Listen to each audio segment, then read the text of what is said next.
అందరికి నమస్కారం. నేను శిరీష. ఈరోజు మనతో పాటు ఉన్నారు certified tarot card reader, crystal healer Sreeja గారు. అక్కతో మాట్లాడదాం. అక్క నమస్తే. నమస్తే అక్క. 2025 అయిపోయింది, 2026కి వచ్చేస్తున్నాం. ప్రతి ఒక్కరికి ఉంటుంది మా రాశి వారికి ఎలా ఉంటుందని. సో ముఖ్యంగా మకర రాశి వారికి ఎలా ఉంటుంది, ఎలాంటి జాగ్రత్తలు తీసుకోవచ్చు అంటారు? మకర రాశి వాళ్ళు హెల్త్ పరంగా చాలా జాగ్రత్తలు తీసుకోవాలి.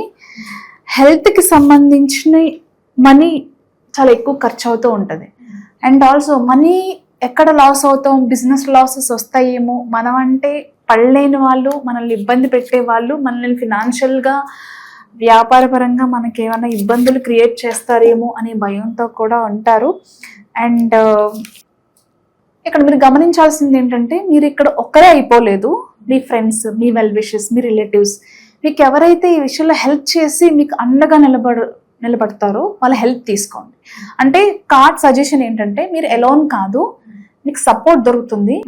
ఈ సిచ్యువేషన్స్ నుంచి మిమ్మల్ని బయటపడేసే వ్యక్తి ఎవరైతే ఉన్నారో అలాంటి వాళ్ళు ఎవరో కూడా మీకు తెలుసు. మొహమాటానికి పోయి నేనేంటి అడిగేది అనే ఈగోకి పోయి ఉండటం కంటే కూడా మీ లైఫ్లో ఏం జరుగుతుంది, ఏం ఫేస్ చేస్తున్నారో చెప్పగలిగితే ఖచ్చితంగా వాళ్ళ దగ్గర నుంచి సపోర్ట్ దొరుకుతుంది.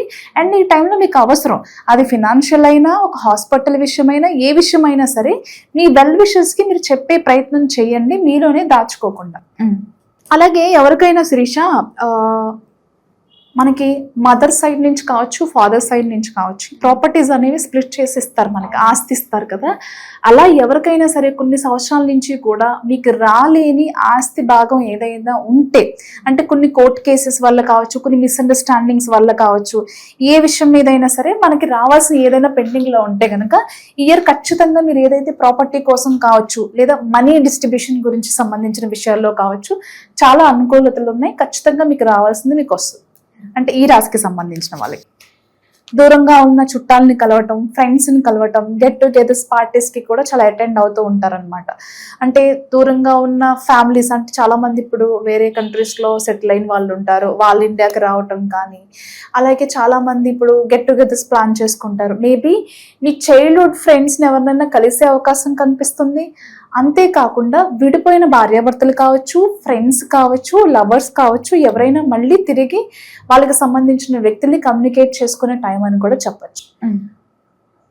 అలాగే బంధువులను కూడా కలుస్తూ ఉంటారు దూరంగా ఉన్న. అంటే జనరల్గా మనం అందరం కూడా వేరే వేరే ప్రొఫెషనల్గా వేరే ప్లేసెస్లో ఉంటాం కాబట్టి ప్రొఫెషనల్గా కూడా మనం మన ఫ్రెండ్స్ని, మన రిలేటివ్స్ని కలుసుకునే టైం అని కూడా చెప్పచ్చు. ఇంకొక విషయం ఏంటంటే, కొన్ని విషయాల్లో బాగా కన్ఫ్యూషన్ అవుతూ ఉంటారు.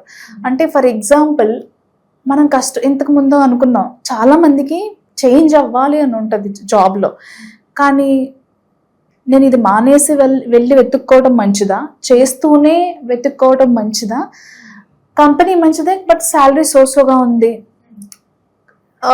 వెళ్ళిపోదాం ఇక్కడి నుంచి, మనకు శాలరీనే ఇంపార్టెంట్ కదా, ఇలా రకరకాల ఆలోచనలో ఉంటారనమాట. అది ప్రొఫెషనలే కావచ్చు, పర్సనల్లే కావచ్చు. ఎవరైనా పెళ్లి చేసుకోవాలి అనే వ్యక్తి ఎవరైనా ఉన్నా కానీ వాళ్ళ విషయాల్లో కూడా డెసిషన్ తీసుకున్న తర్వాత కూడా ఈ డెసిషన్ కరెక్టా కాదా అనే డైలమాలో ఉంటారు. అంటే ఇప్పుడే పెళ్లి చేసుకోవటం మంచిదా, కొంచెం ఆన్ చేసుకుని ఒక ఇల్లు తీసుకొని చేసుకోవటం మంచిదా, లేకపోతే మేబీ అక్కడ వరకు వాళ్ళు వెయిట్ చేయకపోతే ఈ అమ్మాయినో అబ్బాయినో నేను మిస్ అవుతాను కదా అనే ఆలోచనలు కానీ, ఏదైనా సరే చాలా కన్ఫ్యూజన్లో ఉంటారు.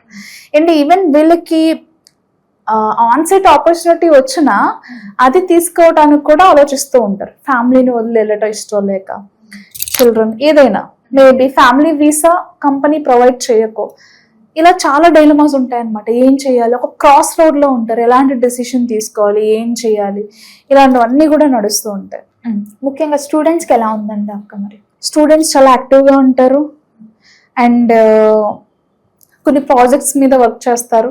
కొంతమంది ఏంటంటే చూడడానికి సింపుల్గా అనిపించిన కొన్ని ఇన్నోవేటివ్ థాట్స్తో ఉంటారు ఎప్పుడు కూడా.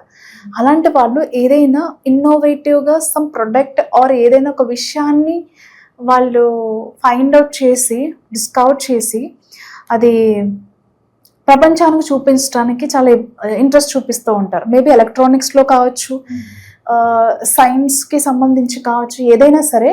అంటే ఒక గ్రేట్ థింగ్ వాళ్ళు ఏదైనా సరే వాళ్ళు కనుక్కునే ఇదిలో ఉంటారు అనమాట. చూడడానికి చాలా సింపుల్గా కనిపించిన వాళ్ళ వర్క్ అనేది బియాండ్, సంథింగ్ బియాండ్. అలాంటి సిచ్యువేషన్స్ కనిపిస్తున్నాయి. దిల్ వర్క్ హార్డ్. ఓన్ బిజినెస్ చేసే వాళ్ళకి ఎలా ఉంటుందంటారు? ఓన్ బిజినెస్ చేసే వాళ్ళకి బాగుంది, కానీ ఒకటి ఏంటంటే సెల్ఫ్ ఎంప్లాయ్మెంట్ ఉంటారు కదా, అంటే సెల్ఫ్గా బిజినెస్ చేసే వాళ్ళు ఉంటారు కదా, వాళ్ళకి కొన్ని ఇబ్బందులు ఉంటాయి శిరీష.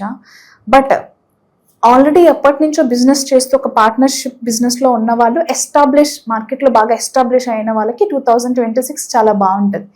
కానీ సెల్ఫ్గా తన బిజినెస్ తను లీడ్ చేసే వాళ్ళు మాత్రం కొంచెం అన్సర్టన్గా ఉంటుంది, జాగ్రత్తలు తీసుకోవాలి. ఈ రాజకీయ రంగంలో ఉన్న వారికి వాళ్ళకు కూడా చాలా బాగుంది. అండ్ అంటే జనాలకి చాలా దగ్గరగా ఉంటారు. దానివల్ల ఏంటంటే వీళ్ళు బాగా చేస్తున్నారేమో అనే ఒక ఇల్యూజన్, అంటే వీళ్ళు చేయనప్పటికీ ఈ వ్యక్తి అనే ఈ రాశికి సంబంధించిన వాళ్ళు బాగా హైలైట్ అవుతూ ఉంటారు. అన్ని విషయాల్లో కూడా హైలైట్ అవుతూ ఉంటారు. ఇటు మీడియాలో కావచ్చు, వాళ్ళ కాన్స్టిట్యున్సీలో కావచ్చు, ఎక్కడైనా సరే చాలా హైలైట్ అవుతూ ఉంటారు ఒక పవర్ఫుల్ పర్సన్గా. అక్క మరి ఓవరాల్గా చూసుకుంటే ఫైనాన్షియల్ పరంగా ఎలా ఉంటుందండి? ఫినాన్షియల్గా కూడా బాగుంది, కానీ చాలా జాగ్రత్తగా ఉండి ఖర్చులు అనేవి చూసుకుంటూ ఉండాలి. ఎందుకనంటే ఇక్కడ హెల్త్ ప్రాబ్లమ్స్, ఓకే, అలాగే అన్నెసెసరీ ఫియర్స్ ఎక్కువ ఉంటాయి.